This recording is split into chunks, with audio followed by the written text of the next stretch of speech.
Ассалаумағалейкум достар. Бүгінгі формуламыз пика формуласы.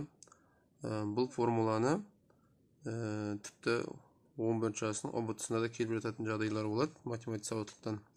Яғни клеткеге любой бір фигураны салып, соның ауданын таппайды.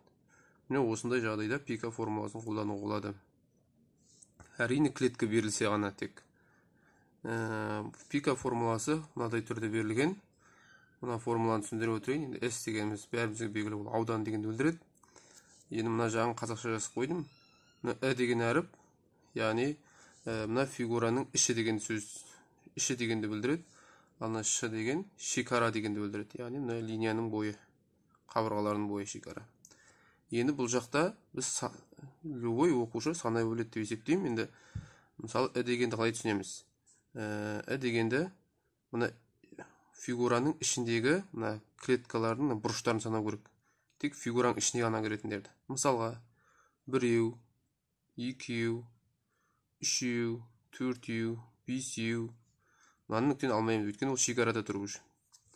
6, 7, 8, 9, 10, 11, 12, 13, 14, 15, 16, 17, 18, 19, 20, 21, 22.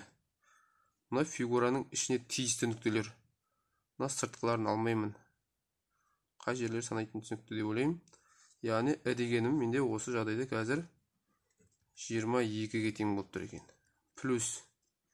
Енді шекара дегенді қалай түсінеміз? Шекара деген міне мына любой клетканы алатын болсақ, соның үстіне өтетін қабырғалар осындай линиялардың үстіне бұрыштардан өтсе, соны аламыз. Міне мысалы 1. Міне бұлай келе жатыр, клетканың бұрышы жоқ. Міне 2.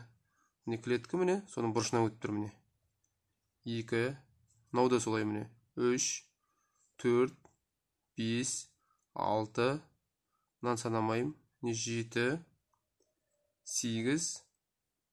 Басқа клетканың бұрыштарынан өтетін жоқ. Яғни 8 екен. Шекарадағы нүктелер 8. 8-ді 2-ге бөлем. Сосын формулада азайту 1 деген бар. Сонда 22 қосу 8-ді 2-ге бөлсек 4. Сосын 1 азайтамыз. Общий жауабы бізде 25 болады екен. Пика формуласы деген осы.